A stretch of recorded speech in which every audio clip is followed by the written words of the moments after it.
Good morning, everybody. It's Melanie coming to you from the Outer Banks, and I look a mess. I am hungover. Um, I am hungover from a giant platter of tater tots and gooey, melty vegan cheese with chili.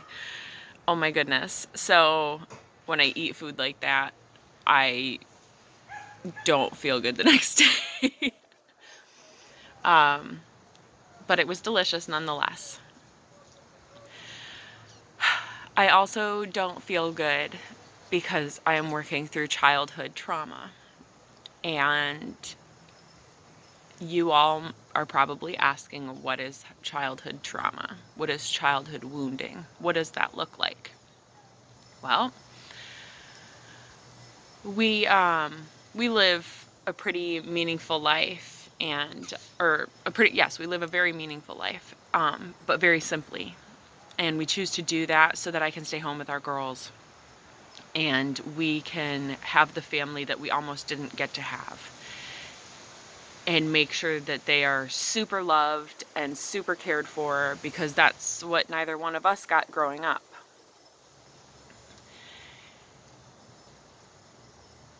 And so instead of doing all of the Christmas decorations, because we have to get all this new, we have to purchase it new. So instead of doing all of that, we're choosing to go away as a family. That guy's my buddy. We're choosing to go. Hang on a second. Okay, we're ready. He's done for right now. So, last year we were in separate cities. Chris was here in the Outer Banks, and I was in Durham, North Carolina, in the United States. And 4 hours away, 4 hours driving distance, we have 3 daughters. And so he came out almost every weekend, and I worked night shift on the weekends, and we co-parented that way while living out of my sister's house.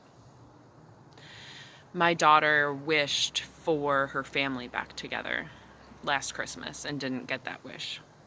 She wished to have us living in the same household, and she wished that we would all love each other again just like before. And guess what, guys? That wish came true. That little girl manifested everything that she asked for Christmas last year. She got that this Christmas. So growing up, my Christmas, when I was the same age that she is, we every year went to my grandfather's house for Christmas Eve, my Grandpa Harry. And we would open gifts and spend time as a family. It was my favorite day of the year, my favorite day. And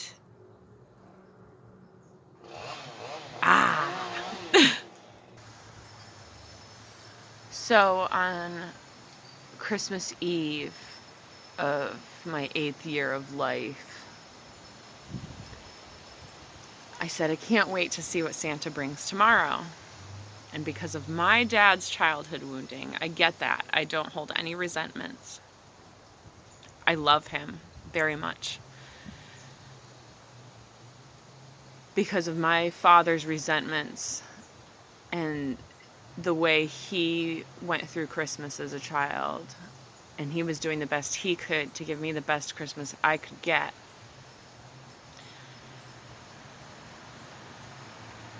We were driving home, and he turns around and he says, "What are you, fucking stupid? Santa doesn't exist. Santa's not real. It's just bullshit. How could you be so stupid?"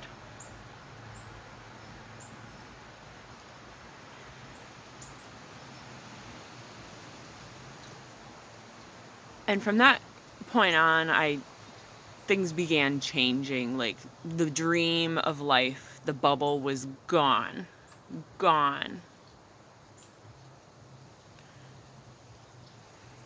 And I was broken. I was broken before that, but I really felt it. And so this year, we live simply.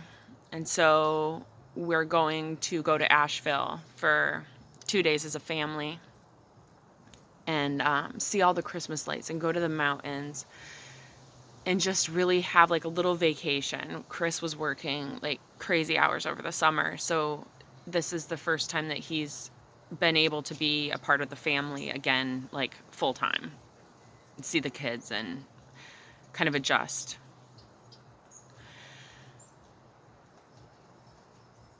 And so we said, we're not going to really do decorations. We're not going to do a tree because we want to be able to do this with you guys and just have a really good time. Because the tree dies, it doesn't live, and the decorations are all material, but the experience lasts forever in your memory. And they said, okay. And so Lily wrote a note to the elf. We got this is the first year, my kids are 8, 6, and 5, and this is the first year that we got the elf on the shelf deal. I didn't, the last 7 Christmases have been absolutely awful. Horrible, traumatic, life-changing events over and over and over again.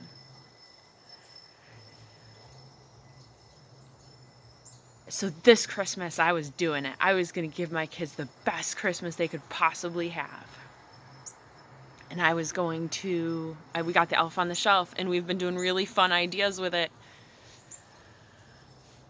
And so she wrote a letter to Santa and gave it to the elf, and it's asked for a Christmas tree, and if he could bring the presents on Christmas Eve. And so Chris was up in the attic seeing if he had his Christmas ornaments. We lost all of our other Christmas stuff going through the separation. And there was a fake pre-lit tree up there. Those are expensive. And it's not the best one, and it's not perfect, and it's not a fresh cut tree, but that to me was a gift from the universe. Like, holy shit, you get to go to Asheville and you get a tree. So we set it up yesterday, and we put that little elf in it, and we propped it up next to the door, and turned it on after we went to bed, or right before we went to bed, so that they would be surprised with it in the morning. And the whole elf on the shelf idea, if you're not in the States or wherever, I don't even know where these dolls exist. I don't watch TV, but this little elf comes to your house for the month of December and listens to watch over you and see how you're acting and how you're behaving. And we've had gratitude talks with our daughters, and I understand that they're young, but I truly believe that the more we communicate and the more we tell them about how life is working, the better they're going to understand it. Hang on. They're waiting. So the more we talk to our children, the better they're going to understand life. And so this elf comes, listens to how everybody's doing in the family. The elf hides things and does really like cute little miracle stuff. Hang on. And the elf communicates with Santa for the month of December. And so this little elf's sitting in the tree, and I kept asking my head like a child, how would that elf have gotten that tree here? And our daughters wake up this morning. One more minute. So they wake up this morning, and the first thing we hear is actually arguing, because it's like 6:30 that they wake up. It's Saturday morning, so we ain't waking up early. And the first thing we hear is bickering and arguing. Hang on. And the energy feels really low. Oh my goodness. Maybe I'll just have you look up the sky and I can talk to you like this. This is like super symbolic. They're cutting down a tree, and I'm sending love and light and prayers to the tree. And I wish that man would stop messing with the environment and just, it makes me sick, like, but anyways, it's very symbolic of like cutting out the things that we no longer need. So finally Lily comes in, it's like 7:30, 8 o'clock, and she says, we asked, or she goes, Mama, Daddy, the elf brought a Christmas tree, a fake one. And we were like, oh, wow, that's really cool. She goes, well, I don't want that one. I want a real one. And looking back now, I think that's just the honesty of a child.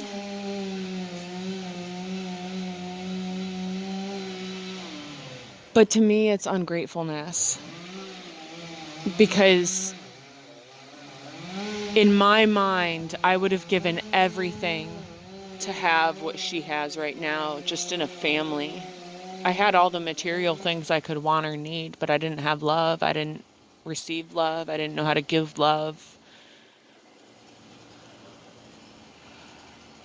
A little fucking elf came in the house and brought a tree and plopped it there for you. And it's not good enough. And we talked to her last night about that I understand that you want more, but it's not good enough. And so this is that childhood wounding, because why doesn't she deserve everything that her little heart desires? Why are we programmed to believe that we should limit ourselves in any way, shape, or form? And so this is what I guess I am currently cleansing and cutting out.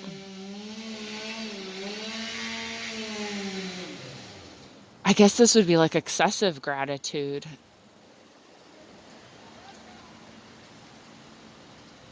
We should allow our children to dream big. And yes, you want a real one, but this year the elf brought a fake one.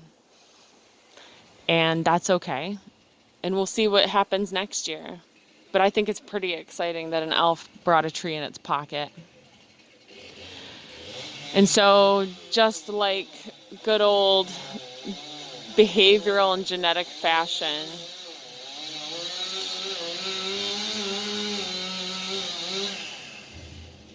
I made my daughter cry on, at least not on Christmas this year. I had her cry around Christmas, but I cried with her. And I said as a kid, I would have given anything to have what you have right now. I don't know, this is like a tough subject because we don't want to teach materialism to children, and that material objects in the 3D really don't matter. What matters is the love that you find for yourself and the love that you find for others, even through the most difficult of circumstances. That tree, not the tree, the poor tree. Those people don't want this message heard, huh? Oh, goodness. So yeah, I don't know. I don't really know at this point in time what the next right thing is, but I want you guys to know that we're all going through some difficult and challenging times right now, and this is really heavy energy. And even when people are going through difficult stuff, I'm usually navigating pretty well through it, but the lessons that are coming to us at this time in our own separate realities are so significant and life-altering and life-transforming if you choose and allow them to be. I hope that this message gets out. I hope that you guys are able to hear it. And, because I know that it's powerful and I know that it needs to be heard. And next time, maybe when the message comes in, somebody won't be cutting down a tree, but this will be like the worst video. It can only go up from here. All right. I'm wishing you guys so much peace, so much love, so much namaste.